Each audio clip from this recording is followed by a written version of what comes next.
দোয়ার উপরে আর কোনো ওষুধ নেই। আমরা মানুষরা কী করি, যখন আমাদের দেওয়ালে পিঠ ঠেকে যায়, আর কোনো উপায় থাকে না, তখন দোয়া করি। কিন্তু আমাদের উচিত সর্বাবস্থায় আল্লাহর কাছে দোয়া করা। আর ছোট বড় সব ধরনের বিপদেই আল্লাহর কাছে দোয়া করা। তো আমরা কিন্তু জানি না যে কিভাবে দোয়া করতে হবে, কিভাবে দোয়া করলে দোয়া কবুল হবে, কোন সময় দোয়া করলে দোয়া কবুল হবে। তো আপনাদের কাছে আজকে আমি শেয়ার করব দোয়া করার কিছু সাধারণ নিয়ম এবং কোন সময় দোয়া করলে দোয়া কবুল হবে। তো দোয়া করার সাধারণ নিয়ম কিছু নিয়ম আছে। দোয়া করার আগে অবশ্যই আল্লাহর প্রশংসা করতে হবে। দোয়া করার আগে আল্লাহর প্রশংসা এবং সুন্দর নামগুলো পাঠ করা উচিত। তারপর দরুদ শরীফ পাঠ করা। দোয়া শেষে রাসূল সাল্লাল্লাহু আলাইহি ওয়াসাল্লামের উপর দরুদ পাঠ করা উচিত। তারপর বিনয়ের সাথে দোয়া করতে হবে। দোয়া করার সময় আল্লাহর কাছে বিনয় ও নম্রতার সাথে প্রার্থনা করা উচিত। আপনি যখন এভাবে দোয়া করবেন, তখন অবশ্যই আপনার দোয়া আল্লাহ তাআলার কাছে পৌঁছে যাবে এবং আল্লাহ তাআলা কবুল করবেন। তো এখন দোয়া করার কিছু সময় আছে, যেই সময়গুলোতে দোয়া করলে দোয়া কবুল হওয়ার সম্ভাবনা থাকে সর্বোচ্চ। তো সেগুলি আমি আপনাদের সাথে শেয়ার করব। প্রথমত 1 নাম্বার রাতের শেষ তৃতীয় অংশ। এই সময়ে আল্লাহ নিচের আসমানে নেমে আসেন এবং দোয়া কবুল করেন। 2 নাম্বার জুম্মার দিন। জুম্মার দিনের কিছু নির্দিষ্ট সময়ে দোয়া কবুল হয়, যেমন আসরের পরের দোয়া কিন্তু কবুল হয়। 3 আজান ও ইকামতের মধ্যবর্তী সময়।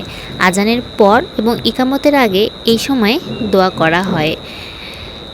4 সেজদার মাঝের সময়। নামাজে সেজদার মধ্যে দোয়া করলে তা কিন্তু কবুল হওয়ার সম্ভাবনা বেশি। 5 ইফতারের সময়। রোজা রেখে ইফতারের সময় দোয়া করলে তা কবুল হয়। 6 ফরজ নামাজের পর। ফরজ নামাজ শেষ করার পরপরই দোয়া করা যায়, তাহলে কিন্তু দোয়া কবুল হওয়ার সম্ভাবনা থাকে সর্বোচ্চ। কদরের রাত। রমজান মাসে কদরের রাতে দোয়া করা বিশেষ গুরুত্বপূর্ণ। আরাফাতের দিন। জিলহজ মাসের আরাফার দিনে দোয়া করা হয়। জিলহজ মাসের আরাফার দিনে দোয়া করলে দোয়া কবুল হওয়ার সম্ভাবনা অনেক বেশি। এরপর বৃষ্টির সময়। যখন বৃষ্টি হয় তখন দোয়া করলে তা আল্লাহ তাআলার কাছে কবুল হওয়ার সম্ভাবনা অনেক বেশি থাকে। তো আমাদের উচিত এই সময়গুলোতে বেশি বেশি করে দোয়া করা। আর অবশ্যই দোয়া করার আগে দোয়ার যে সাধারণ নিয়ম আছে, আল্লাহর প্রশংসা করা, দরুদ শরীফ পড়া এবং বিনয়ের সাথে দোয়া করা, এগুলো করতে হবে। আর আমরা কিন্তু সর্বাবস্থায় আল্লাহর কাছে দোয়া করব। শুধুমাত্র বিপদে পড়লে দেওয়ালে পিঠ ঠেকে গেলেই যে দোয়া করব তা না। আমরা যদি ছোট একটা বিপদেও পড়ি তবুও আল্লাহর কাছে দোয়া চাইবো, বড় বিপদে তো অবশ্যই আল্লাহর কাছে দোয়া চাইবো।